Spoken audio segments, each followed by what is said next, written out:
को संबोधित करें श्रीमती राखी। मित्रों, सबसे पहले तो मैं कुछ विषयों को आपके सामने बहुत स्पष्ट रूप से रखना चाहती हूँ। पहला तो ये है कि कौन सी स्कीम्स हैं जो केंद्र सरकार जिसके माफिक सब पूरे देश भर में सारे राज्यों और सारी यूनियन टेरिटरीज को राशन पहुंचाने का काम कर रही है।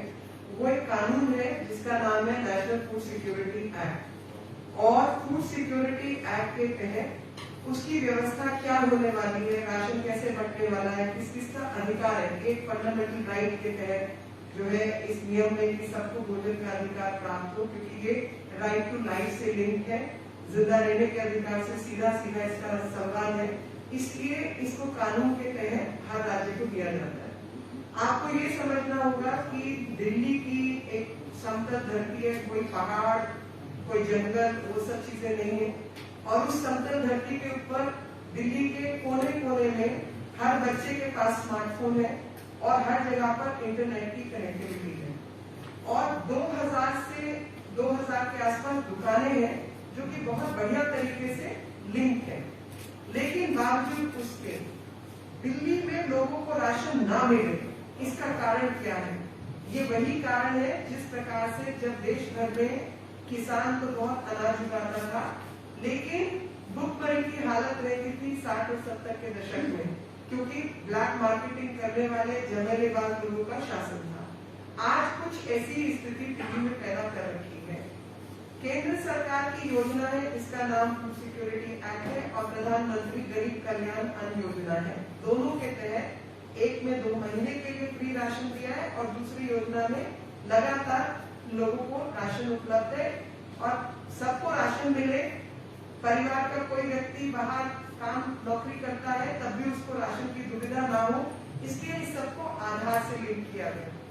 और बहुत ही पिछड़े हुए क्षेत्र, बहुत दूर दराज वाले क्षेत्र जैसे यूपी बिहार, जहाँ पर इंटरनेट की भी पूरी सुविधा नहीं है, छत्तीसगढ़ जैसा राज्य जहाँ पर काफी समस्याएं नक्सलवाद आदि भी है, हिमाचल अरुणाचल ऐसे प्रदेश जो कि पहाड़ी क्षेत्र हैं, लेकिन उन सब जगहों पर इस स्कीम का 95 से 100% तक जो है लागू कर दिया गया है। लेकिन आपको हैरानी होगी जानकर कि one nation one ration card, कि पूरे देश भर में एक ही राशन कार्ड एक ही व्यक्ति जिस भी क्षेत्र में है, क्या दिल्ली में काम कर रहा है, कल मुंबई में काम कर रहा है, परसों बैंगलोर चला जाता है, तो उसको हर जगह उस महीने का राशन मिल जाए। One nation one ration card को अभी तक दिल्ली, जो कि देश की राजधानी है, पूरे देश के निवासी और लोग यहाँ पर रहते हैं, बावजूद उसके इस स्कीम को दिल्ली में लागू नहीं किया गया। और लगातार ये भ्रम पैदा करना, झूठ फैलाना कि केंद्र सरकार मुझे योजना लागू नहीं करने दे रही, भी झूठ है। क्योंकि इनसे वही बात है जैसे इन्होंने कहा वैक्सीन लगाने नहीं दे रही। भाई, तुमने ऑर्डर तो 29 मई तक कहीं प्लेस नहीं किया, वैक्सीन तुमने आज तक खरीदी नहीं, ऑक्सीजन रखने का तुमने कोई प्रावधान किया नहीं, एक प्लांट तुमने नहीं लगा या, और केंद्र सरकार मुझे काम नहीं करने देगी। ऐसे ही राशन में, जहां राशन इन्होंने अपना जो इनका हिस्सा बनता है 47-39 हजार टन मैट्रिक टन के आसपास, उससे अधिक 146% जो है, 100 की जगह 146% इन्होंने राशन ले लिया है। लेकिन राशन लेने के बावजूद उसका वितरण नहीं किया है। और उसका वितरण नहीं करने के पीछे कारण क्या है? उसके पीछे स्पष्ट रूप से सीधे सीधे कारण है। जहां इन्होंने कहा कि भाई मुझे केंद्र सरकार ने ये योजना लागू नहीं करने दी, आपको समझना होगा कि ये योजना आपकी है ही नहीं, ये केंद्र सरकार की ही योजना है। और केंद्र सरकार की योजना में जो आपको लागू करना था वो आप नहीं कर रहे हैं। आपको लागू करना था, इसका सही तरीके से वितरण हो जाता, सब व्यक्ति को अपने अपने हिस्से का राशन मिल जाता, वो आपने नहीं किया। आपको केंद्र सरकार की योजना के तहत जो माइग्रेंट लेबर है, जो प्रवासी भारतीय यहाँ पर दूसरे प्रदेशों से रह रहे हैं, उन सबको राशन मिलना चाहिए था one nation one ration card के तहत, आपने वो नहीं किया। आपको चाहिए था electronic point of sale EPOS machine के जरिए, ताकि जैसे अगर मैंने अभी राशन लिया तो तुरंत वो पोर्टल पे चला जाए, 2:12 पर फला व्यक्ति ने फलानी दुकान से राशन लिया, कल सुबह 10 बजे फलाने व्यक्ति ने लाइन में लगकर फलानी दुकान से राशन लिया। 11 बजे उस दुकान से राशन गया। तो इलेक्ट्रॉनिक पॉइंट ऑफ सेल के तहत जो सिस्टम आपको एक पारदर्शिता और सबको राशन की व्यवस्था ठीक से करने के लिए शुरू कर रहा था, आपकी इम्प्लीमेंटेशन 0 है। तो असलियत में ये क्या करना चाह रहे हैं, ये कुछ बिचौलिए खड़ा करना चाह रहे हैं। जैसे कि आपने देखा कि पंजाब में उन्होंने किसान से अनाज खरीदने के लिए बिचौलिए खड़े किए हुए थे, और ये बिचौलियों की व्यवस्था, दलालों की व्यवस्था खड़ा करना चाह रहे हैं। जहां दिल्ली जैसे शहर में 2000 फेयर प्राइस शॉप्स, दुकानें ऑलरेडी हैं, उनकी व्यवस्था ठीक करने की बजाय एक नई परत बिचौलियों की बिछाना चाहते हैं। क्योंकि केंद्र सरकार से फूड सिक्योरिटी एक्ट के तहत आए हुए अनाज को बिचौलियों को दिया जाएगा, और उन बिचौलियों की अध्यक्षता में ये सामान किसको बटेगा, किसको नहीं बटेगा, किसी को पता नहीं है। और उसी में केंद्र सरकार के ऊपर तो बर्डन बढ़ता रहेगा, और आगे सामान की ब्लैक मार्केटिंग होती रहेगी। ये ऐसी नटवर लाल वाली योजना है, 2 का 10 वो योजना है। आपको समझना होगा कि केंद्र सरकार की योजना को देश के तमाम राज्य, जहां पर पूरे अगर देश की एवरेज है तो 85% तक लोग इसको फॉलो कर रहे हैं, और यूपी बिहार जैसे राज्य जहां पर उनकी व्यवस्थाएं चरमराई हुई है। दिल्ली के अंदर 2000 दुकानें हैं, लेकिन उत्तर प्रदेश में 80,000 दुकानें हैं, जो कि इस दिल्ली से कितना बड़ा राज्य है। बिहार दिल्ली के मुताबिक कितना बड़ा राज्य है, वहां पर 47,000 दुकानें, और इन सब के बावजूद इतनी अधिक दुकानों के होते वहां इम्प्लीमेंट हो गया। दिल्ली एक शहर जहां सिर्फ 2000 दुकानें, आप उसको इम्प्लीमेंट नहीं कर पा रहे। आप इम्प्लीमेंट कर नहीं पा रहे, या आप करना नहीं चाहते, आप बिचौलियों की, दलालों की कमाई करवाकर वहां पे कट मनी का सिस्टम रखना चाहते हैं। ये मेरा सीधा आरोप है, क्योंकि कट मनी रखने के लिए ही इस नटवर लाल योजना को बनाया गया है। आज तक पूरे देश भर में फेयर प्राइस शॉप के माध्यम से सबको राशन मिल रहा है, और उसकी पारदर्शिता बढ़ाने के लिए EPOS system, electronic point of sale लगाया हुआ है। वहां पर सबको जो ट्रक निकलते हैं, वो ट्रक सीधे अपनी दुकानों पर पहुंचे, उसके ऊपर GPS लगा हुआ है, वहां पर आधार से सारे राशन को लिंक किया हुआ है। और जब केंद्र सरकार इस योजना को इम्प्लीमेंट कर रही है, कहाँ किस प्रदेश में कितना भेजना है, या किस दुकान पे अधिक माल भेजना है, कहाँ कम भेजना है, वो सारी मॉनिटरिंग भी, लाइव मॉनिटरिंग पूरे देश की हो रही है। लेकिन दिल्ली के अंदर 0% लागू है, क्योंकि दिल्ली पारदर्शिता करके केंद्र सरकार की योजना को लागू ही नहीं करना चाहती। One ration, one nation, one ration card को इम्प्लीमेंट नहीं करना चाहती। और सबसे बड़ी बात मैं आपको बताना चाहती हूँ कि जो फेयर प्राइस शॉप वाले लोग हैं, जिन लोगों की ये दुकानें हैं, यहाँ तक कि उन लोगों ने भी याचिका दायर की हुई है कोर्ट के अंदर, और उन्होंने भी ये मांग कर रखी है कि इस धंधे के मुताबिक उनका काम धंधा बंद हो जाएगा, और इनके अपने दलाल बाजार में खड़े हो जाएंगे।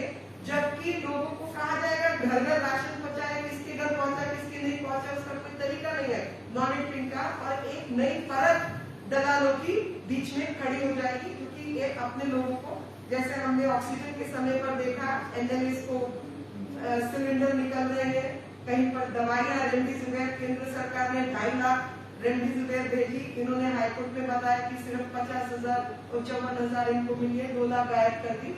ये सब धंधेबाजी के काम है। और मैं आपको एक और चीज बताना चाहती हूँ कि जो स्टॉक्स अवेलेबल है इस समय दिल्ली के अंदर इंटरनेट की व्यवस्था की मैंने आपको बताया कोई ऐसी दिक्कत नहीं है। जब जम्मू कश्मीर जैसा राज्य या नॉर्थ ईस्ट के राज्य इसको लागू कर सकते हैं, तो दिल्ली तो समतल धरती है, यहाँ तो लागू करने में कोई बड़ी मुश्किल वाली चीज नहीं है। जो सप्लाई चेन मैकेनिज्म है कि किसान से अनाज खरीदा गया, केंद्र सरकार के गोदाम में पहुंचा, केंद्र सरकार के गोदाम से राज्य के ट्रक गए, और उन ट्रकों के माध्यम से वो फेयर प्राइस शॉप तक पहुंचा। इससे पूर्व में अगर आपको याद हो तो CAG की रिपोर्ट के मुताबिक इन्होंने ऑटो रिक्शा तक के नंबर ट्रक में दे रखे थे। तो साफ तरीके से ये स्पष्ट है कि वहीं पे ये धंधापाली चला रहे हैं अपना, और जो ट्रक निकलता है केंद्र सरकार के गोदाम से, वो ट्रक शायद, मेरा ये मानना है, फेयर प्राइस शॉप तक भी नहीं पहुंचा, वो वहां पे वो ट्रक है ही नहीं, और ये वहां से कुछ गड़बड़ करके अनाज का झालमेल करके रातों रात चक्की और इधर उधर भेज देते हैं, और वहां से ये अपनी ब्लैक मार्केटिंग करते हैं। यही कारण है कि मेरे भाई आदिश गुप्ता जी और अन्य सांसद, नेता प्रतिपक्ष, सब लोगों ने जब छापा मारा तो वो सड़ा हुआ अनाज निकला, सड़ा हुआ अनाज, जबकि केंद्र सरकार ने सबसे अधिक किसानों से प्रोक्योरमेंट किया है, और वो अनाज सबको फ्री दे रही है, पूरे राज्यों को फ्री दे रही है। यहाँ तक कि जो राइट टू फूड वाला जो नेशनल फूड सिक्योरिटी एक्ट है, उसके अलावा 2 महीने का राशन फ्री दे रही है। तो अगर केंद्र सरकार की अपनी योजना है और केंद्र सरकार की योजना को सही तरीके से राज्य को इम्प्लीमेंट करना चाहिए, पहली चीज को इम्प्लीमेंट नहीं कर रहे हैं, और ये कहना कि केंद्र सरकार मुझे घर घर राशन नहीं देने दे रही, तो आप ये बताइए कि आपने कौन सा राशन खरीदा, राशन कहाँ है आपके पास जिसको आप घर घर भेजना चाहते हैं, कौन सी आपका टेंडर है, कौन से आपके कॉन्ट्रैक्ट है, किससे आपने खरीदारी की, ये तो बताइए। तो असली बात तो ये है कि ये नटवर लाल जी 2 का 10 करने में लगे हुए हैं, केंद्र सरकार की योजना से आए हुए राशन में झालमेल करने में लगे हुए हैं, और जनता को मूर्ख बनाने का काम, लगातार झांसा देने के काम ये करते रहते हैं। अभी आपने देखा होगा आसपास वो 1031 हेल्पलाइन का नंबर, जब दिल्ली के अंदर केसेस थे, जब दिल्ली के अंदर कोविड बढ़ा हुआ था, जब लॉकडाउन बुरी तरीके से लगा हुआ था, इनकी योजना किसी को पता थी कि दिल्ली की कोई कोविड हेल्पलाइन चलती है? लेकिन आज पूरे षड्यंत्र के जरिए पूरे शहर में हेल्पलाइन का नंबर का एडवर्टाइजमेंट डाला हुआ है, और वो एडवर्टाइजमेंट तब डाला हुआ है जबकि लोग फोन करने की जरूरत नहीं है। इसी प्रकार से जब पूरे देश को और दिल्ली राज्य को खास तौर पे राशन की जरूरत थी, जब लॉकडाउन के समय पर, मई जून के समय पर, तब इन्होंने केंद्र से अधिक मात्रा में राशन उठाया और उस राशन का वितरण नहीं किया। इनका काम केंद्र सरकार के राशन का वितरण करना था, जो इन्होंने नहीं किया, और प्रधानमंत्री गरीब कल्याण अन्न योजना को राज्य सरकार की योजना बताने का काम कर रहे हैं। जो प्रधानमंत्री गरीब कल्याण योजना है, उसका अन्न गरीबों के लिए प्रधानमंत्री जी द्वारा दिया जा रहा है, वैसे ही दिया जाएगा जैसा कि केंद्र सरकार तय करेगी। आपको अपनी योजना चलानी है, उसकी कृपया करके खरीदारी कीजिए और बड़े शौक से चलाइए, कोई मना नहीं कर सकता, क्योंकि आप अपना पैसा जब एडवर्टाइजमेंट पे खर्च कर सकते हैं, जब आप अपने पैसे को चुनाव से ठीक पहले फ्री है, फ्री वो कर सकते हैं, तो आप अपने पैसे से राशन खरीद के भी लोगों को बांट सकते हैं। पर सच्चाई तो ये है कि ये ऐसा कुछ करना ही नहीं चाहते, ये दलालों की परत बनाकर दलाली करना चाहते हैं और उसमें सीधे सीधे अपने लोगों को खड़ा करना चाहते हैं। एक दिल्ली रोटी रोजी अभियान के तहत एक जो संस्था है, उसने रिट पिटीशन दाखिल की दिल्ली हाईकोर्ट के अंदर, और 27 अप्रैल 2020 में दिल्ली सरकार को हाईकोर्ट की क्या डायरेक्शन है? दिल्ली सरकार को हाईकोर्ट की डायरेक्शन है कि राशन की दुकानें ठीक से ऑपरेशनल हो, ठीक से वो चले, वहां से लगातार जो पब्लिक डिस्ट्रीब्यूशन सिस्टम के तहत राशन है वो बांटा जाए, और जो पॉलिसी केंद्र सरकार ने बनाई है उसके अधीन उसको बांटा जाए, उस अनाज को बांटा जाए। राज्य सरकार इस काम को करके दे और इंश्योर करे कि डिलीवरी और जो जरूरत है भोजन की वो ठीक से लागू हो, और राशन की दुकानें 9 बजे से लेकर 1 बजे तक सुबह खुलेगी और उसके बाद 3 बजे से 7 बजे तक खुलेगी, और 7 दिन दुकानें खुली रहेंगी। और ये आज तक बताएं कि कोर्ट की डायरेक्शन के बावजूद, जो कि 2020 की है, उसको इम्प्लीमेंट क्यों नहीं किया गया और पारदर्शिता क्यों बढ़ाई नहीं गई? जो व्यवस्थाओं को ठीक करने का समय था, आपने वो व्यवस्था क्यों नहीं ठीक की? असली बात तो ये है कि ये कुछ काम करके राजी नहीं है। ये सिर्फ और सिर्फ अपना ब्लेम दूसरे के सिर पे मरना चाहते हैं। ये इनकी अपनी कमी है कि इस राज्य के अंदर जो छोटा सा एक शहर है, वहां पर भ्रष्टाचार पूरी पीडीएस सिस्टम के अंदर है। लोगों को सही राशन नहीं मिल रहा, मिलावट की जाती है, समय पर दुकानें नहीं खोली जाती है और किसी का राशन कार्ड और राशन किसी और के खाते में जाता है। और ये सब लोग मिली भगत के साथ जो केंद्र सरकार से राशन आता है, उसको सीधा ही गोदाम से कहीं और ले जाते हैं और उसकी ब्लैक मार्केटिंग करते हैं। इस पे सीएजी की बहुत विस्तृत रिपोर्ट है, जिस पर भी कोई जानकारी नहीं दी गई है, कोई काम नहीं किया गया। सिस्टम को बेहतर बनाने की जगह सिस्टम से अपने लोगों को कैसे लाभ पहुंचाया जाए, दलाल कैसे खड़े किए जाए, ये उसकी योजना है। बहुत बहुत धन्यवाद। Thank you. किसी का कोई सवाल?